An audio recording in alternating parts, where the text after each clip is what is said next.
जय हिंद। पूरे देशवासियों को गणतंत्र दिवस की ढेर सारी शुभकामनाएं। 26 जनवरी को हम गणतंत्र हो गए थे।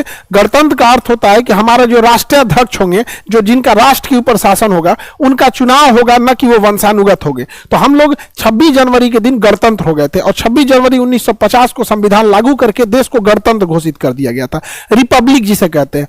अब ये जो रिपब्लिक सिस्टम है, इस रिपब्लिक डे के दिन हमेशा हम लोग विदेशी राष्ट्रीय अध्यक्ष को बुलाते हैं। ये बड़ा दुखद था, इस बार हम लोगों ने जो बाइडेन को बुलाया था, बट जो बाइडेन ने इस ऑफर को ठुकरा दिया अपने चुनाव का बहाना देके। बट सब जानते हैं जो बाइडेन को क्वाड और इधर की ओर में काफी कम इंटरेस्ट उन्होंने दिखाया है, जिससे कि चाइना का मनोबल बढ़ा है। लेकिन हम लोगों ने जियोपॉलिटिकल स्टैंड लेते हुए हम लोगों ने देखा कि इसके जगह किसे बुला सकते हैं। तो कई लोगों को कहता था पुतिन को बुला दीजिए। तो वही व्लादिमीर पुतिन, अभी युद्ध का समय है, उनके अभी इलेक्शन है और अचानक से आप कोई 180 डिग्री चेंज नहीं ले सकते।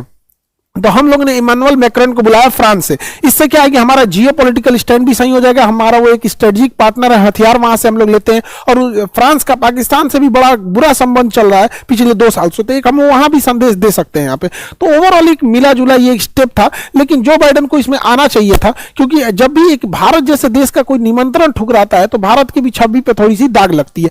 और हमेशा से हम लोग 26 जनवरी के दिन यहाँ पे हम लोग ने राजपथ पे परेड करते थे। तो पहले नाम बदल के राजपथ का नाम बदल के कर्तव्य पथ रख दिया गया, क्योंकि देश के कर्तव्य को निष्ठा दिखा रहा है। यहाँ हमारी देश की हर एक सेना, नौसेना, वायुसेना, पुलिस, सीआरपीएफ, जो भी अर्धसैनिक बल है, पुलिस के जवान हैं, अलग अलग राज्य हैं, सब अपने अपने झांकियों का प्रदर्शन वहां करते हैं। और देश में हमेशा से ऐसे ही गणतंत्र दिवस ढेर सारे खुशहाली के साथ मनाया जाए।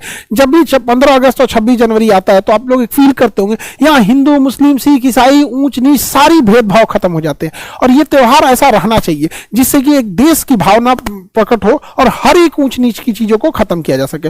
देखिए, हम गणतंत्र दिवस के तहत हम एक डेमोक्रेसी में रहते हैं। डेमोक्रेसी मतलब होता है कि लोकतंत्र। लेकिन लोकतंत्र में एक गड़बड़ी ये ना हो जाए कि लोकतंत्र धीरे धीरे भीड़ तंत्र ना बन जाए, क्योंकि लोकतंत्र में हम जनता के मत को लेते हैं, लेकिन अगर लोकतंत्र मैच्योर नहीं रहेगा ना, तो जनता में जो मेजॉरिटी जनता कह रही है हम उसके हिसाब से चलने लगते हैं, तो फिर वो लोकतंत्र ना होकर भीड़ तंत्र हो जाता है। तो देश को शासन व्यवस्था को ये हमेशा सोचना चाहिए कि ऐसा ना हो कि डेमोक्रेसी मोवोक्रेसी में बदल जाए, कि जिधर मुंह है लोगों का उसी के हिसाब से चला जाए। तो संविधान जब बनाया गया था तो अंबेडकर साहब ने भी कहा था कि संविधान में संशोधन की संभावना है, इसलिए ना ही हमने इसे बहुत लचीला बनाया है और ना ही इसे बहुत कठोर बनाया।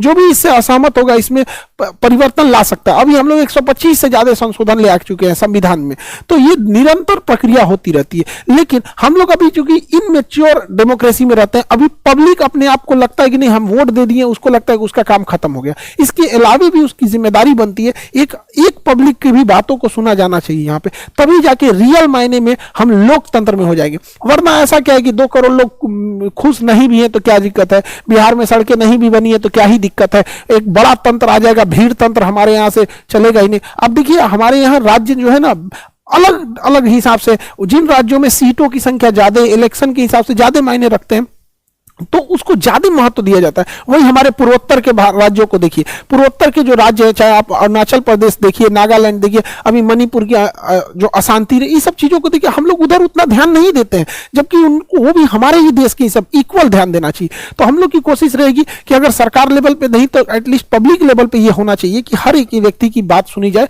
और देश का हर एक नागरिक अपने आप को ये फील करे